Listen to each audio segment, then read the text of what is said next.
ओम नमो भगवते वासुदेवाय। जय श्री राधे कृष्ण। आप सभी का आपके अपने यूट्यूब चैनल पर बहुत-बहुत स्वागत है। आइए आज आप सब सुनेंगे माघ मास महात्म कथा में दूसरे अध्याय की कथा। अब तक आपने पिछले अध्यायों का कथा यदि श्रवण नहीं किया हो तो चैनल पर वीडियो अपलोड है और माघ मास महात्म नाम से प्लेलिस्ट करके भी एक चैनल पर अपलोड है। आप उससे भी जाकर कथा को श्रवण कर सकते हैं।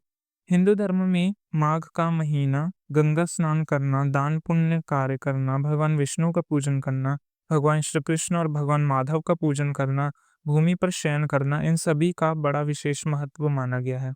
इस दौरान जो कि भगवान विष्णु का पूजन करना चाहिए, भगवान विष्णु सहस्त्र नाम आदि का पाठ या श्रवण करना चाहिए, माघ मास महात्म का कथा श्रवण करना चाहिए। इससे व्यक्ति के सभी प्रकार के पापों का नाश होता है तथा भगवान विष्णु के धाम की प्राप्ति होती है। तो आइए जानते हैं, आप सब सुनेंगे माघ मास महात्म कथा में दूसरे अध्याय की कथा।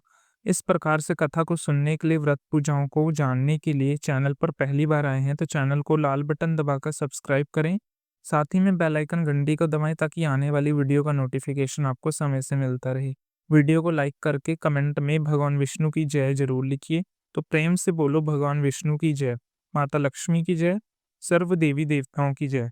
वेद व्यास जी बोले, हे सूत जी, राजा का ऐसा वचन सुनकर वनस मुनि कहने लगे, हे राजन, अंधकार को दूर करने वाला सूर्य नारायण शीघ्र ही उदय होने वाला है।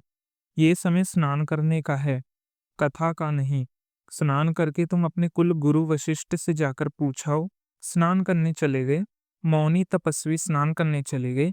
राजा दिलीप भी वहां स्नान करके लौटे और प्रसन्न पूर्वक अपने नगर को वहां नगरवासियों ने उनकी पूजा की और बंदीजनों ने प्रत्येक स्थान पर स्तुति की। राजा ने रवास में जाकर वानप्रस्थ ऋषि की कथा सुनाई। सूत जी ने पूछा, हे भगवान, उस राजा के पूछने पर धर्मात्र वशिष्ठ ने क्या कहा?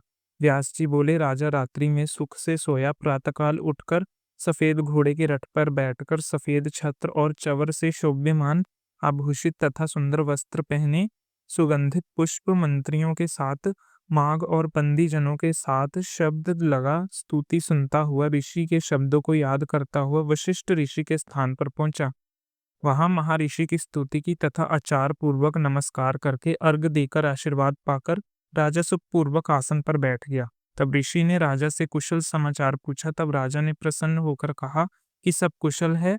तब मधुर वाणी से राजा ने वह खान के कहे हुए प्रश्न को पूछा तथा विनती की कि हे भगवान, आपकी कृपा से मैंने विस्तार पूर्वक चार दंड नीति, राज धर्म तथा चारों वर्णों के चारों आश्रमों की क्रिया को सुना। दान विधान, यज्ञ की विधियां, व्रत की प्रतिष्ठा और भगवान विष्णु की आराधना की विधि भी सुनी है। तपोधन, आप कृपा करके माघ स्नान के महत्व का नियम पूर्वक भली भांति रीति मुझे कहिए। वशिष्ठ जी बोले कि हे राजन, आप दोनों लोगों के कल्याण के लिए तथा वनवासियों के भी अनंत कर्ण को पवित्र करने वाले इस माघ स्नान के बारे में पूछा है तो सुनो। हे राजन, स्त्रियों के ऋतु भोग से जो अखंडित है, अग्नि है, ज्ञान दान आदि तथा कुआं आदि खुदवाने से रहित है, जो मनुष्य वर्ग गाय, भूमि, तिल, वस्त्र, स्वर्ण, धेनु, अन्न, घोड़ा इत्यादि का दान करे, त्रिरात्र कठिन चंद्र व्रत तथा प्रक्रम द्वारा जो अपने शरीर को बिना पराक्रम लिए स्वर्ग प्राप्त करना चाहता है, उन्हें सदा माघ मास में स्नान करना चाहिए। ऐसा करने से मनुष्य अवश्य ही पुत्र पौत्र से युक्त बाला तथा राजा होता है। उसको मुक्ति देने वाले वृद्धों भी अवश्य होते हैं। हे नरप श्रेष्ठ, दिव्य दृष्टि वाले महात्माओं ने कहा कि माघ मास में यज्ञ, तप तथा दान से अनंत फल प्राप्त होता है। सकाम तथा प्रजा के हित के लिए अथवा भगवान के निमित्त जो स्नान करता है, उसकी काया शुद्ध, प्रति ऐश्वर्य तथा चारों प्रकार से फलों को उसे प्राप्त होती है। अदाती ने 12 वर्ष तक मकर संक्रांत में अन्न त्याग कर माघ मास में स्नान किया। इससे उनके तीनों लोकों को उज्जवल करने वाले 12 पुत्र हुए। माघ में स्नान करने से ही रोहिणी, शुभ, अरुंधति, दांशी तथा इंद्राणी जैसी सुंदर होके सतखंडा से युक्त जहाँ रूपवती स्त्रियां रहती थीं, मंगलाचार वेद ध्वनि होती थी तथा विद्वान ब्राह्मणों से संपन्न था। जो मकर संक्रांति में स्नान करते हैं और देवताओं का पूजन करते हैं, वे अतिथियों से परिपूर्ण ऐसे सुंदर घर में रहें। वे मनुष्य धन्य है जिन्होंने माघ में बहुत सा दान व भगवान मधुसूदन का पूजन किया। तथा इष्ट वस्तुओं का दान तथा व्रत नियमों का पालन किया। माघ मास काम, मूल, फल से निष्काम और सदा मोक्ष देने वाला होता है। जो दान करने वाले को, वन में तपस्या करने वाले को तथा अतिथि भक्तों को प्राप्त होते हैं, वे सदा माघ करने वालों को प्राप्त होते हैं। पुण्य क्षरण होने पर मनुष्य स्वर्ग से वापस आते हैं, परंतु माघ स्नान करने वाले स्वर्ग से वापस नहीं लौटते। इससे बढ़कर कोई भी तप, कर्म और व्रत आरोग्य देने वाला तथा पवित्र और पापनाशक नहीं। भृगु जी के मणि पर्वत पर विधात्मक ये सुनाया था। राजा ने कहा कि ब्राह्मण भृगु जी के कहे धर्म उपदेश सुनने का मुझे बड़ा कौतूहल है, इसलिए मुझे कहिए। ऋषि बोले कि हे राजन, एक समय 12 वर्ष तक वर्षा न होने से सब प्रजा कर्ण होकर दशों दिशाओं में उद्ग्रीण होने चली गई। राजन, हिमालय तथा विंध्याचल के मध्य दुर्विंश पड़ जाने से, लोग आपदग्रस्त तथा प्रजाहीन होने से, होम, श्राद्ध, यज्ञ, वेद अध्ययन और धर्म लुप्त होने से पृथ्वी मंडल फल, मूल, अन्न और जल से शून्य हो गए।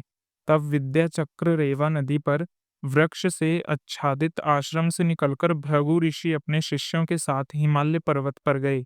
वहां पर कैलाश पर्वत के पश्चिम की तरफ ऊंचे मणिकर स्वर्ग पर्वत के नीचे आधा भाग स्फिट बिलोरे से सफेद तथा बीच का भाग नीचे शिला से युक्त सुंदरता में नीलकंठ पक्षी के समान था।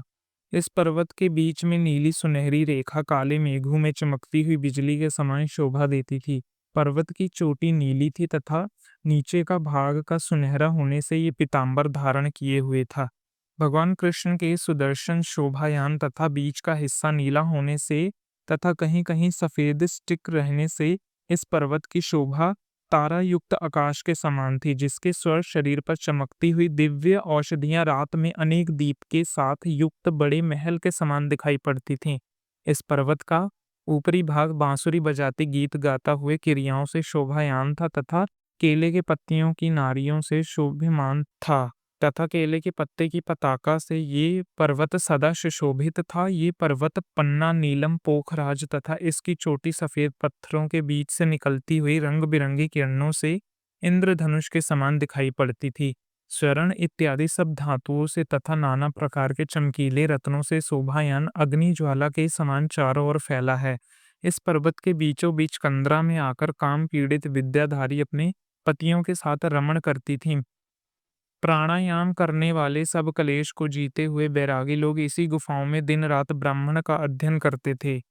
इसकी सुंदर गुफाओं में हाथों में रुद्राक्ष की माला लिए हुए आधी खुली आंखों से सिद्ध लोग भगवान शिव की आराधना करते थे। सब दिशाओं में मंद मंद सुगंध शीतल वायु चल रही थी और गिरते हुए झरों का जल सुधन सुंदर शब्द कहता है। जंगली हाथी अपने बच्चों के साथ पर्वत के नीचे के भाग पर खेल रहे हैं तथा कस्तूरी वाले मृग और रंग बिरंगी हिरणों के झुंड वहां पर कड़ा करते हैं। चमड़ी गाय तथा नाना प्रकार के पशु पक्षी वहां पर कड़ा करते हैं। कबूतर, चकोर, पपीहा तथा इत्यादि पक्षी वहां बोलते रहते हैं। ये पर्वत सदा राजहंस तथा मयूर के शोभायान दिखाई पड़ता है। इसी से ये सुनहरी चोटी का पर्वत हेमकुट कहलाता है। यहाँ सदा देवी देवता, एक गयक तथा अप्सराएं वास करती हैं। राजहंसा मयूर सदरम स पर्वत हेमकुटे इतहि ख्यात हेन रतन शिलामय। इस प्रकार से पद्म पुराण के अंतर्गत माघ मास कथा में मणिशैल वर्णन नामक दूसरा अध्याय पूर्ण हुआ। तो प्रेम से बोलिए भगवान विष्णु की जय, माता लक्ष्मी की जय और भगवान श्री कृष्ण की जय। इसी प्रकार से अगर आप सब आगे के अध्याय को सुनना चाहते हैं, तो अगर आप चैनल पर पहली बार आए हैं तो चैनल को लाल बटन दबाकर सब्सक्राइब करें। साथ ही में बेल आइकन घंटी को दबाएं ताकि आने वाली वीडियो की नोटिफिकेशन आपको सही समय मिलती रहे। वीडियो को लाइक कीजिए, ज़्यादा से ज़्यादा शेयर कीजिए ताकि दूसरे लोग भी लाभ उठा पाएं।